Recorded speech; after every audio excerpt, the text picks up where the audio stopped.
人が。조금 말씀 주시죠. 나 이거 타고 갈게. 나 이거 타고.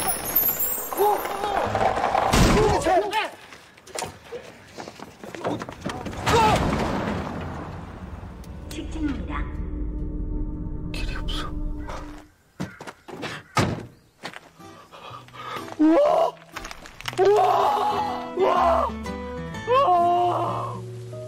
Halo Sobat Seger dimanapun kalian berada, gimana kabarnya? Buat kamu yang lagi ngadu ngasib nih di perantauan, jangan lupa untuk sering bertukar kabar ya sama keluarga. Karena mau sesibuk apapun kamu pergi, cuma keluargalah satu-satunya tempat untukmu kembali pulang. Buat yang gak punya, cepet-cepet cari ya. Kali ini Bang Bejo bakal bawain sebuah alur cerita film yang berjudul A Stellar A Magical Ride yang dirilis tahun 2022. Dan film ini tuh pas banget buat kamu yang mau healing sebentar, buat nyari hiburan yang murah meriah bahkan gratis di channel Refresh Movie ya kan. Karena kamu bakal dihibur sama aksi kocak dari kisah perjalanan seorang pemuda malang dengan segudang masalahnya yang mendadak jadi beruntung setelah ditemani sama mobil rongsokan ajaib milik ayahnya, anjay. Gak cuma dapat komedinya aja, tapi film ini tuh juga penuh dengan kisah haru yang mengajarkan kita untuk lebih memahami apa arti keluarga sesungguhnya. Penasaran gak sih sama film yang gimana perjalanan ceritanya dengan si mobil rongsokan bin ajaib itu? Penasaran? Sama. Jadi tetap semangat aja buat kamu yang lagi berjuang. Selamat monoton dan selamat malam.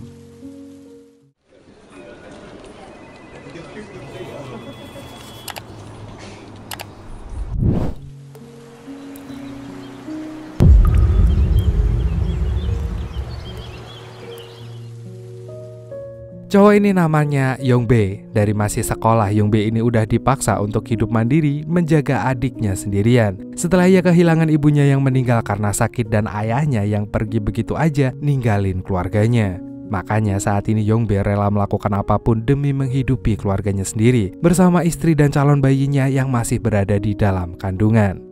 Dan untuk menyambung hidup, Yongbe bekerja sebagai tukang kredit mobil yang tugasnya nagihin orang-orang yang telat bayar. Kalau mereka nggak bisa bayar, ia biasanya suka pakai jalan pintas, yaitu dengan menyita mobil mereka secara paksa.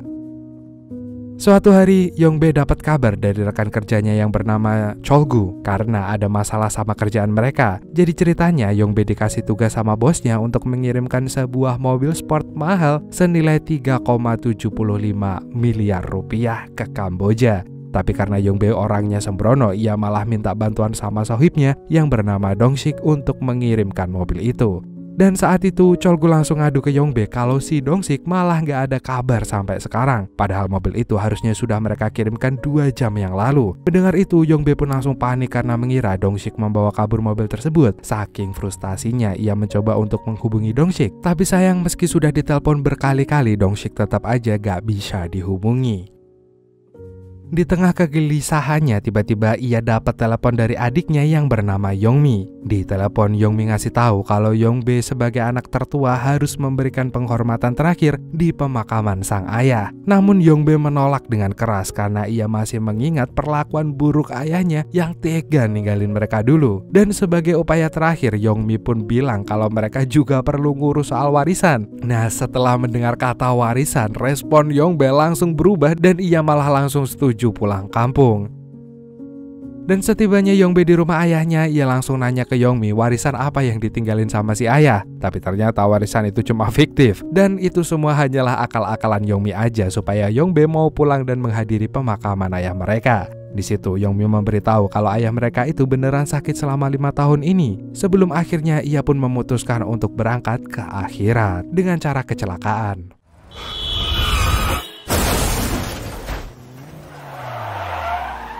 Tapi Yongbe bilang kalau itu bukan urusannya dan ia nggak pernah merasa punya ayah di hidupnya.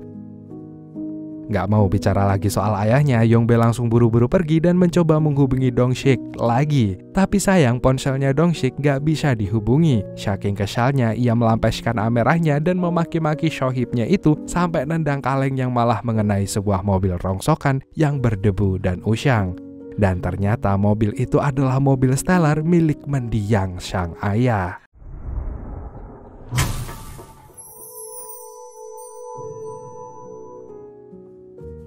Gak lama kemudian, Yongbe malah kedatangan tamu yang gak diundang. Siapa lagi kalau bukan bosnya yang datang bersama anak buahnya. Melihat kehadiran si bos, Yongbe langsung ketar-ketir sampai panas dalam karena ia gak tahu harus berbuat apa buat ngadepin bosnya itu. Dan pada akhirnya yang ia cuma bisa lakukan hanyalah jujur dan apa adanya dengan bilang kalau mobil itu dibawa kabur sama temennya. Dan ia sama sekali gak ada niatan untuk mencuri mobil itu. Tapi si bos gak percaya gitu aja sama omongan Yongbe. Saat bosnya mau membawa Yongbe untuk pergi, untungnya ia masih bisa selamat berkat tetangganya yang datang dan bilang kalau ia harus ke dalam untuk mengurus pemakaman ayahnya.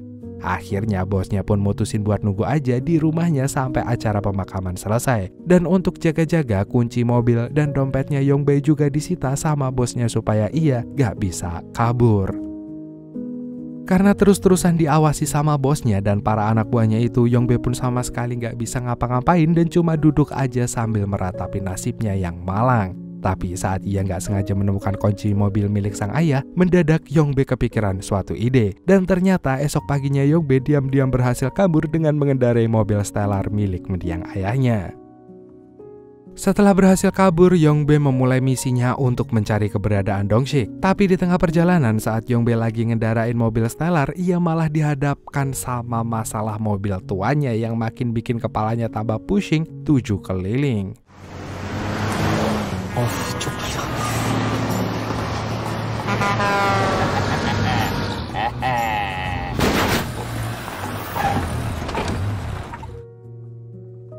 Meski sempat mogok, alhamdulillahnya mobil itu bisa hidup lagi dan ia kembali melanjutkan perjalanannya. Tapi Yongbe terkejut saat melihat dua mobil yang menyusulnya tadi terlibat kecelakaan di depan. Saat itu Yongbe pun merasa lega, karena kalau aja mobilnya itu nggak sempat mogok tadi, mungkin aja ia juga bakal mengalami kecelakaan yang sama.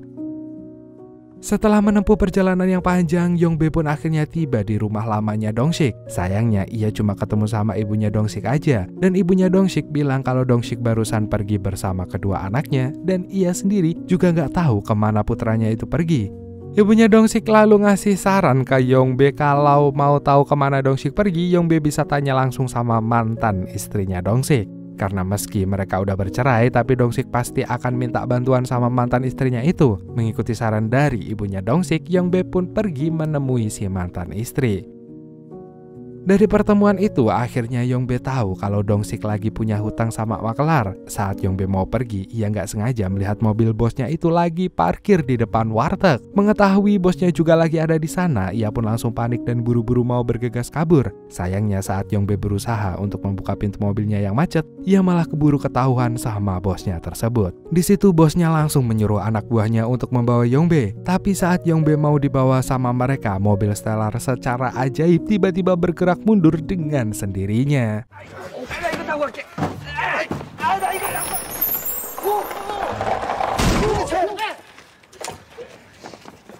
Saat mereka sibuk ngecek mobil bosnya, Yongbe pun langsung tancap gas hingga ia berhasil kabur lagi. Keesokan paginya saat Yongbe lagi istirahat, ia ditelepon sama mantan istrinya Dongshik. Si mantan istri kasih info kalau Dongshik sekarang lagi ada di suatu pantai. Seperti mendapat lotre, betapa bahagianya Yongbe yang mendengar kabar itu. Karena tinggal selangkah lagi ia bisa bertemu dengan sohib laknatnya tersebut. Tapi lagi-lagi kesialan tetap aja mendatanginya. Di saat Yongbe baru aja mau ngecek alamat yang dikasih sama si mantan istri, ponselnya malah keburu mati karena kehabisan baterai. Saking keselnya, Yongbe terus mengeluh kenapa nggak ada satupun di hidupnya yang berjalan sesuai dengan keinginannya. Saat lagi kehilangan harapan, Yongbe malah nggak sengaja nemuin alat GPS di mobilnya. Meski GPS itu keluaran model lama, tapi syukurnya alat itu masih bisa berfungsi. Nggak pakai basa-basi lagi, Yongbe pun bergegas menjemput sohibnya. Sayangnya alat GPS itu bukannya ngarahin Yongbe ke pantai, tapi malah bikin ia masuk ke dalam hutan hingga hampir aja dibikin pindah alam.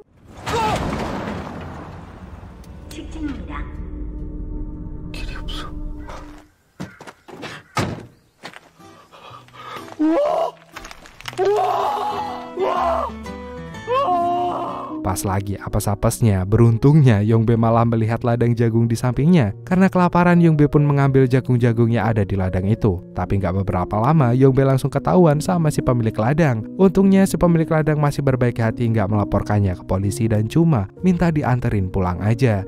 Sebagai imbalannya, jagung-jagung yang dicuri itu boleh dibawa pulang sama Yongbe. Alhasil Yongbe pun menukar sekarung jagung itu dengan jajan yang ada di sana.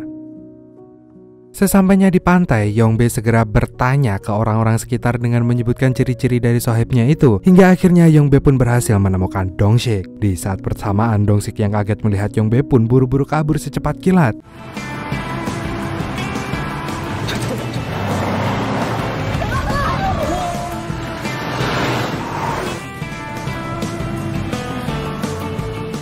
Sialnya, Yongbe yang lagi sibuk mengejar Dong-sik malah berpapasan sama mobil bosnya di jalan. Dan sekarang giliran Yongbe yang dikejar-kejar dari belakang. Ketiga mobil itu pun akhirnya saling mengejar satu sama lain.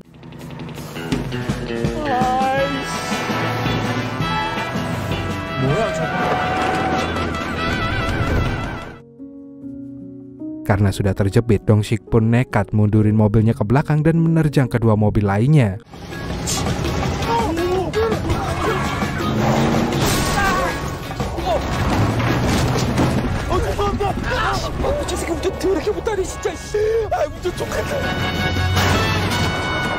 Selagi ada kesempatan, Yongbe pun juga ikut kabur sebelum ketahuan sama bosnya. Tapi di tengah jalan mendadak mobilnya mogok karena kehabisan bensin. Di situ Yongbe bingung karena ia nggak punya uang sama sekali buat beli bensin. Gak lama kemudian, seorang kakek tiba-tiba aja masuk ke dalam mobilnya. Si kakek ini salah mengira Yongbe adalah sebagai supir taksi. Makanya ia langsung meminta Yongbe untuk mengantarkannya. Awalnya Yongbe ogah-ogahan menolong si kakek, tapi setelah dibayar sebesar Rp236.000 tanpa banyak pikir, Yongbe bersedia mengantarkan si kakek pulang.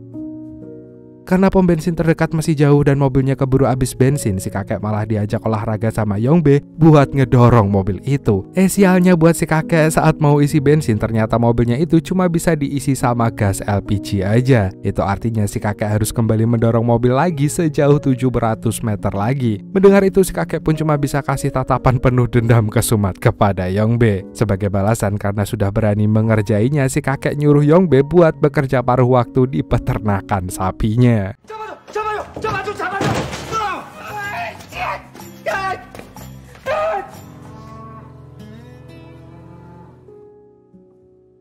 Malamnya, Yongbe menginap di rumah si kakek. Saat lagi makan malam, si kakek mendapat telepon dari keluarganya. Melihat itu, Yongbe pun teringat pada istrinya yang sedang hamil. Ia baru menyadari kalau belakangan ini ia sama sekali belum mengabari sang istri. Merasa bersalah karena sudah mengabaikan istrinya, Yongbe pun segera menghubunginya.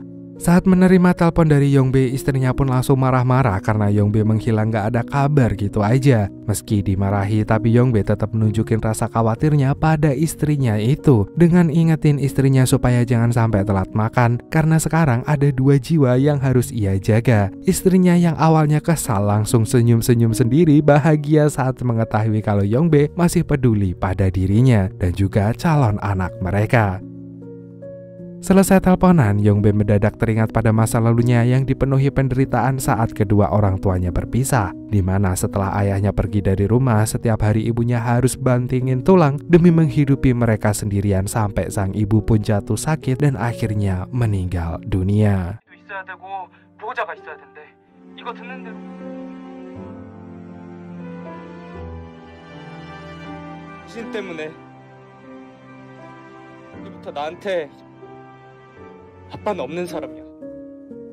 Dan sejak saat itulah Yongbe sangat membenci ayahnya karena ia berpikir kalau gara-gara ayahnya hidupnya jadi kacau berantakan. Saking dendamnya pada sang ayah, Yongbe pun meluapkan amarahnya itu pada mobil Stellar dengan menendangnya hingga kaca depan mobilnya patah. Sama dengan hatinya yang telah dihancurkan berkali-kali oleh ayahnya sendiri.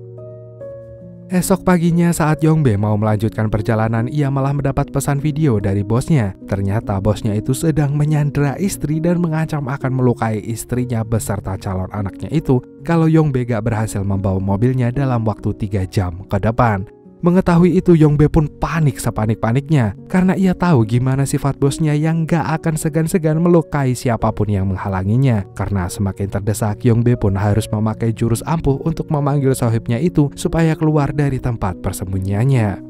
Ternyata Yongbe menelpon Dongsik dan berpura-pura sedang menyandra ibunya supaya Dongsik segera pulang ke rumah. Di situ Yongbe bilang kalau Dongsik nggak datang dalam waktu 1 jam maka ibunya nggak akan bisa diselamatkan. Sesuai prediksinya, rencana itu pun berhasil. Karena nggak lama setelah itu Dongsik langsung muncul dan berlari memasuki rumah dengan khawatir. Tapi setelah melihat Yongbe, Dongsik langsung berbalik arah dan berniat untuk kabur lagi.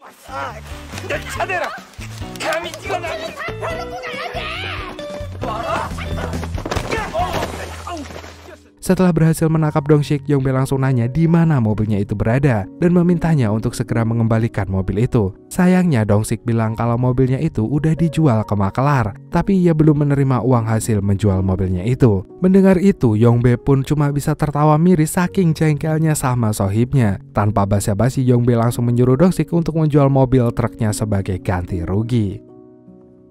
Di tempat jual beli mobil bekas, Yongbe berhasil meyakinkan si penjual untuk bersedia membayar mobil truk Dongsik dan mobil Stellar milik ayahnya senilai 625 juta rupiah.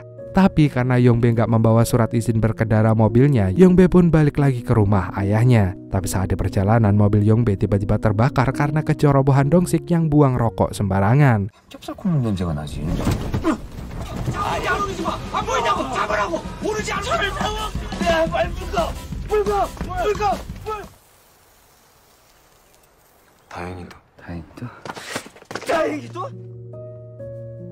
Setelah melalui perjalanan yang penuh cobaan, akhirnya mereka pun tiba di rumah ayahnya dengan selamat. Saat Yongbe lagi nyari surat mobilnya di kamar sang ayah, ia malah nggak sengaja menemukan resep obat milik ayahnya. Saat itu ada tetangganya yang cerita kalau kondisi ayah Yongbe ini jadi semakin buruk karena sakit ginjal yang dideritanya.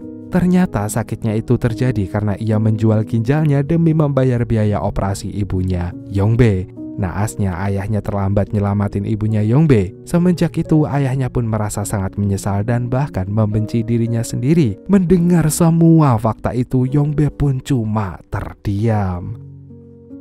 Begitu selesai menenangkan hatinya yang pedih karena teringat oleh sang ayah, Yongbe pun kembali menemui Dongsik dan mereka bergegas pergi. Tapi di tengah perjalanan, Yongbe malah dapat kabar dari kenalannya yang masih tahu kalau mobil bernilai miliaran yang selama ini ia cari udah dikembalikan. Pada akhirnya mereka pun langsung tancap gas pergi menemui kenalannya itu. Tapi saat mereka baru sampai di sana, tiba-tiba mereka dipukul dari belakang sampai pingsan. Saat mereka sadar, mereka udah ada dalam bagasi dengan kondisi terikat hingga membuat mereka nggak bisa kabur kemana-mana. Dan ternyata orang yang membawa mereka adalah bosnya Yongbe. Jadi selama ini bosnya itu tahu semua gerak-gerik dan keberadaan Yongbe dari si Cholgu yang diam-diam sudah diancam dan disandra sama bosnya tersebut.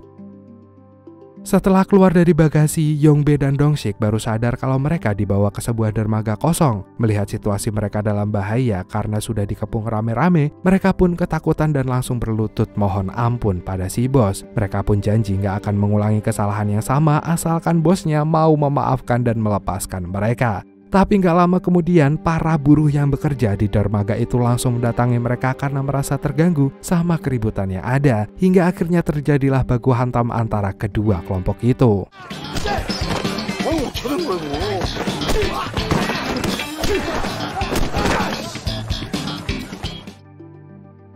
Saat si bos dan para anak buahnya lagi sibuk sama geng buruh, Yongbe dan Dongsik berniat untuk kabur. Tapi usaha mereka gagal karena keburu ketahuan sama bosnya yang udah selesai ngurus para buruh itu. Bosnya pun berencana untuk menghabisi mereka saat itu juga. Sebelum anak buah bosnya bergerak, Yongbe lebih dulu menyandra salah satu dari mereka. Dan di saat yang bersamaan, Yongbe akhirnya tahu alasan sebenarnya kenapa bosnya ngotot banget mencari mobil miliaran itu. Karena ternyata di dalam mobil itu terdapat barang haram yang diselundupkan. Sayangnya saat Yongbe mau melaporkannya pada polisi, ia nggak berhasil dan kembali ditawan sama anak buah bosnya.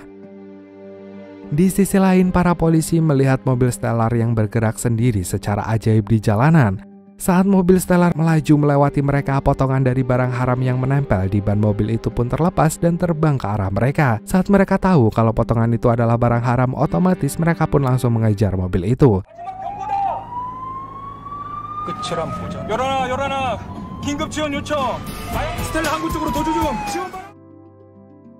Tanpa diduga, mobil Stellar pun kembali ke dermaga, tapi kali ini nggak datang sendirian, melainkan bawa rombongan polisi yang mengikutinya dari belakang. Saat menyadari bosnya mau melarikan diri, Yongbe bergegas mengejarnya dengan mobil Stellarnya.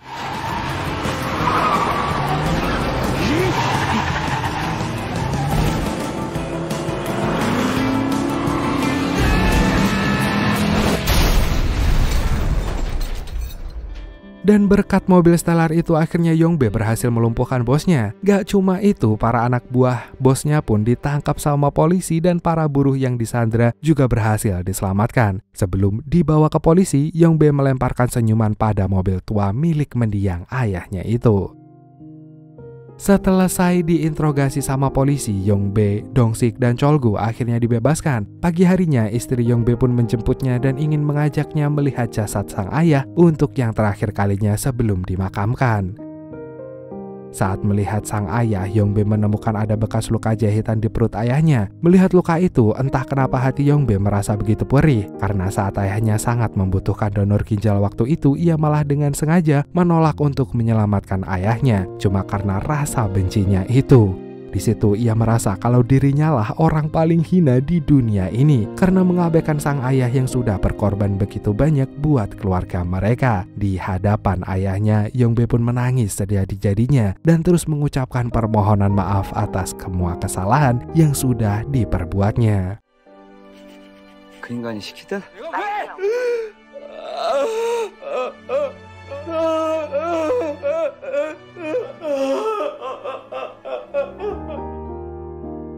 Dalam perjalanan pulang, Yongbe merenungi semua perbuatan buruknya selama ini dan bertekad untuk membuka lembaran baru dengan berusaha membahagiakan orang-orang terkasihnya. Gak lama kemudian mobilnya tiba-tiba mogok lagi. Karena gak bisa dinyalakan, Yongbe pun memanggil tukang bengkel untuk memeriksanya. Tapi saat diperiksa, Yongbe kaget saat diberitahu sama si tukang bengkel kalau mobil itu seharusnya sudah gak bisa jalan lagi karena gak ada oli sama sekali dan mesinnya pun juga udah rusak. Mengetahui itu, Yongbe pun berpikir kalau ayahnya lah yang selama ini telah menolongnya melalui mobil Stellarnya itu. Setelah berpikir panjang lebar, akhirnya Yongbe memutuskan untuk melepaskan mobil itu demi melupakan kenangan masa lalunya yang pedih. Tapi saat mobil Stellarnya mau dihancurkan, mendadak ia kembali teringat dengan momen-momen bersama sang ayah saat mengendarai mobil Stellar tersebut. 아빠 줄게. 이 차는 우리 가족의 별이야. 슈퍼컴보이 그거랑 야구 경기장 가서 야구. 깜빡깜빡. 고맙습니다. 고맙습니다. 깜빡깜빡.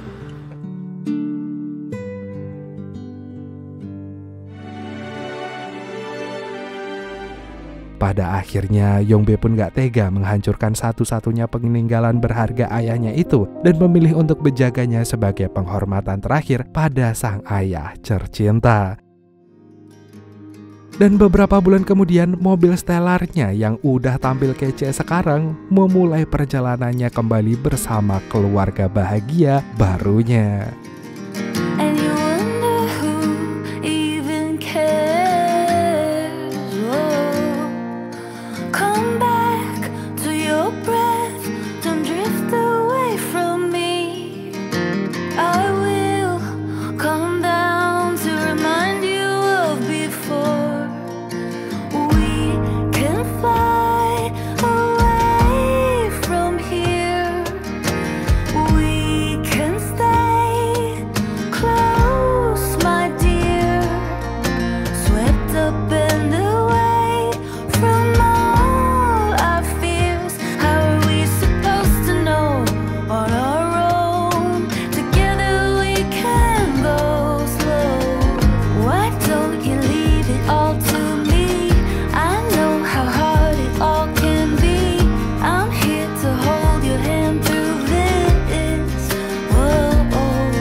Your best kept secrets underground. Oh. Your hand on my chest, my heart beats for you. I keep my arms out.